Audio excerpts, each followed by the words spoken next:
Sur l'écran noir de mes nuits blanches, moi, je me fais du cinéma. Salut et santé à tout le monde et bienvenue encore une fois sur Hope Time News et comme d'habitude, vous êtes toujours avec Alice. Alors, aujourd'hui, on va se rendre en France et plus exactement à Cannes où se déroule le Festival de Cannes édition 2026. Iris Knobloch, cher délégué général, Thierry Frémaux, chers... Parmi les personnalités qui incarnent aujourd'hui le renouveau du cinéma français, Eye Haïdara occupe une place singulière. Actrice à la fois populaire et profondément attachée au cinéma d'auteur, et s'est imposée au fil des années grâce à son authenticité, son intensité de jeu et son énergie lumineuse. Son parcours a construit avec patience et détermination, témoignage d'une ascension remarquable dans un milieu souvent difficile d'accès. En devenant maîtresse des cérémonies du Festival de Cannes, elle a atteint une étape symbolique majeure de sa carrière, celle d'une artiste reconnue par toute une profession. Nous sommes allés faire cette visite. Merci encore une fois de rester sur Hope Time News et merci de liker, s'abonner et commenter nos vidéos.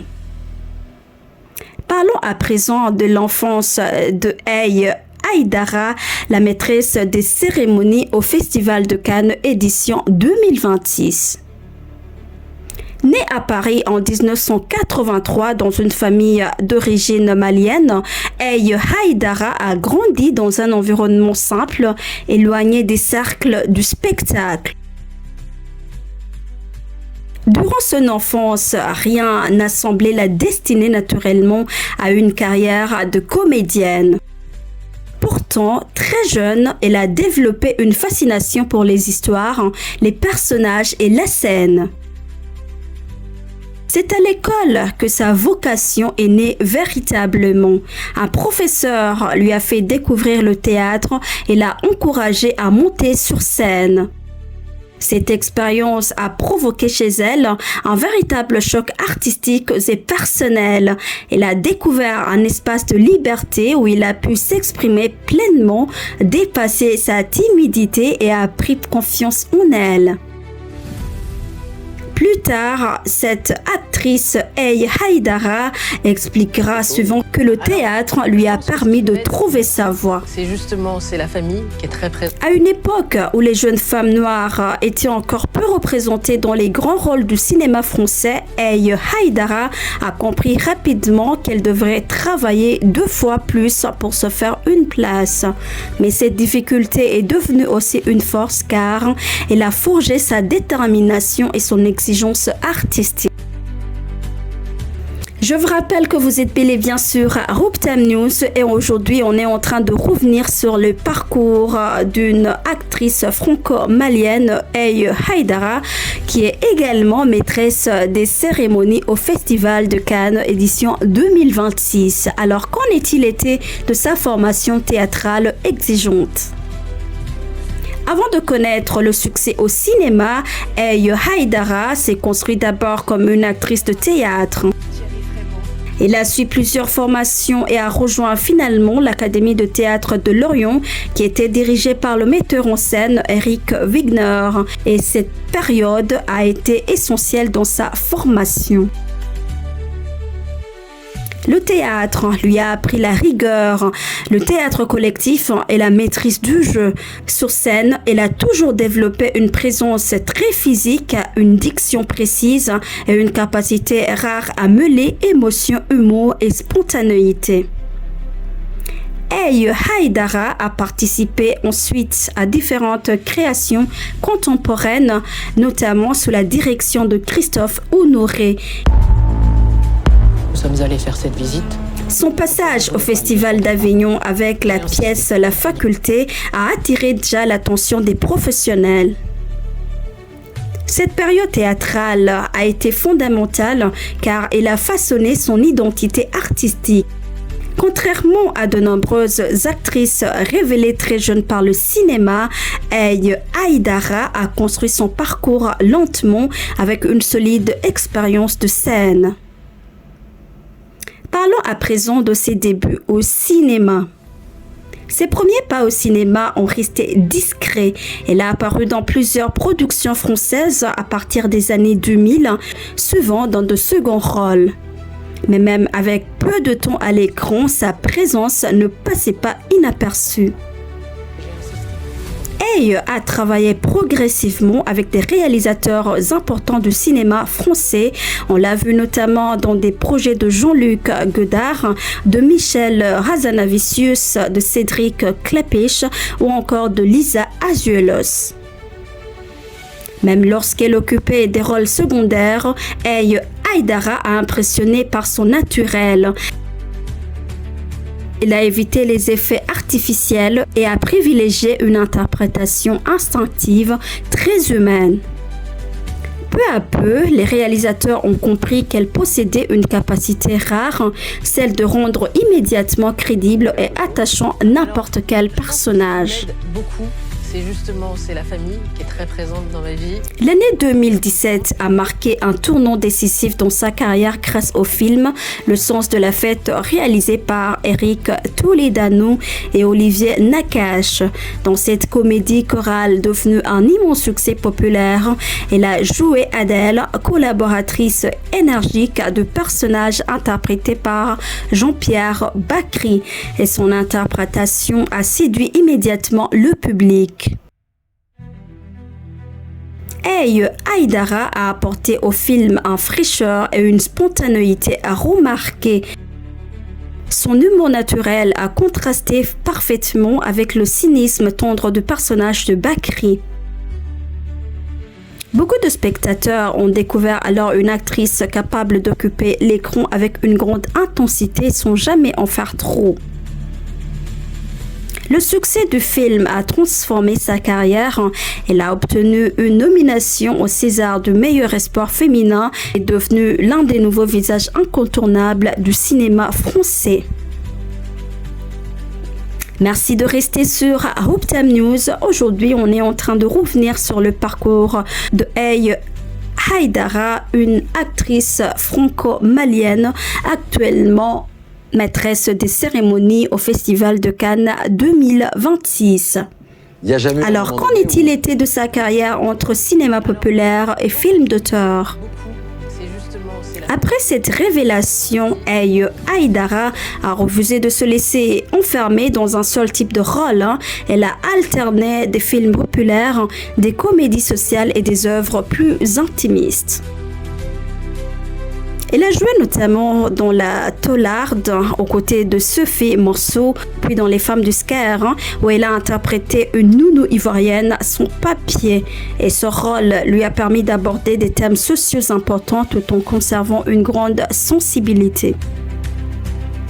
Elle est apparue également dans Brillante et Monsieur le maire, qui a confirmé sa polyvalence. À la télévision, sa participation à la série En thérapie a renforcé encore sa crédibilité artistique. La série, saluée pour son écriture et la qualité de ses interprètes, ont montré une autre facette de son talent, une capacité à jouer des émotions profondes avec sobriété. Comment alors Haïdara est parvenue à être une personnalité appréciée du public? Au-delà de son jeu d'actrice, Haïdara a séduit aussi par sa personnalité publique. Contrairement à certaines célébrités très médiatisées, elle a conservé une image accessible, chaleureuse et sincère. Et c'est le fait qu'avec tout ce que je vis, tout ce que Au cours de ses interviews, elle a parlé souvent de ses débuts difficiles, du manque de représentation dans le cinéma français et de l'importance de raconter des histoires diverses. Elle a refusé cependant d'être réduite uniquement à ces questions identitaires. Pour elle, le plus important restait avant tout le travail artistique. Son humour, sa franchise et sa simplicité ont plu énormément au public français et beaucoup ont vu en elle une actrice moderne capable d'incarner à la fois la proximité populaire et l'exigence artistique. Alors, lorsque le Festival de Cannes a annoncé qu'Aï Haïdara sera maîtresse des cérémonies d'ouverture et de clôture, cette décision a été largement saluée. Ce rôle a été prestigieux et très exposé. La maîtresse de cérémonie est devenue en quelque sorte le visage du festival pendant toute sa durée.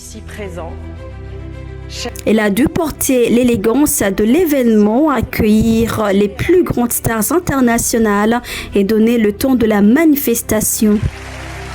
Avant elle, plusieurs personnalités importantes ont occupé cette fonction comme Monica Bellucci, Virginie Efira, Camille Cotin ou Laurent Lafitte.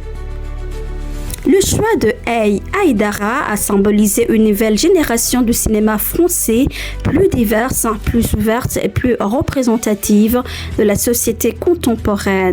Merci encore une fois de rester sur Rouptam News. Vous êtes toujours avec Alice. Alors, quelle en été de sa présence remarquée à Cannes? Qui m'aide beaucoup. Lors de l'ouverture du festival, Aï Haïdara a attiré immédiatement l'attention par son élégance, son aisance sur scène. Son discours d'ouverture est particulièrement remarqué.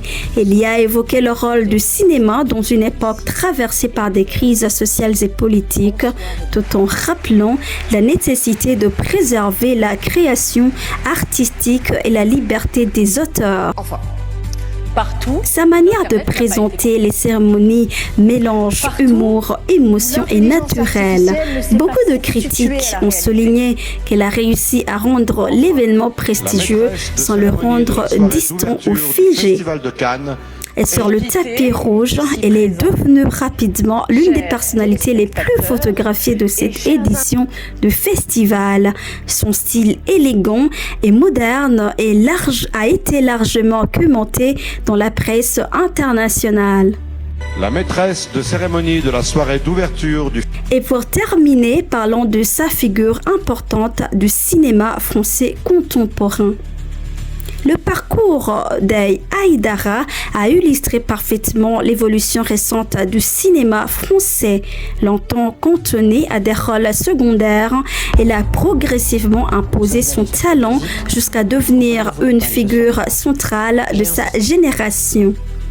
Son succès a montré également qu'un autre modèle de carrière est possible, une ascension progressive fondée sur le travail, la persévérance et la diversité des projets. Aujourd'hui, Aï Haïdara représente pour beaucoup un symbole de modernité artistique. Elle a apparu à une génération d'actrices qui souhaitaient élargir les récits, ouvrir davantage le cinéma français à toutes les réalités sociales et culturelles, tout en conservant une véritable exigence de jeu. Sa nomination comme maîtresse des cérémonies du Festival de Cannes a marqué donc bien plus qu'un simple honneur protocolaire, car elle a consacré une artiste devenue l'un des visages majeurs du cinéma français contemporain. Voilà, merci de m'avoir suivi. Vous étiez sur Rouptam News et on espère se retrouver pour les prochaines vidéos. Allez, ciao, tchuss!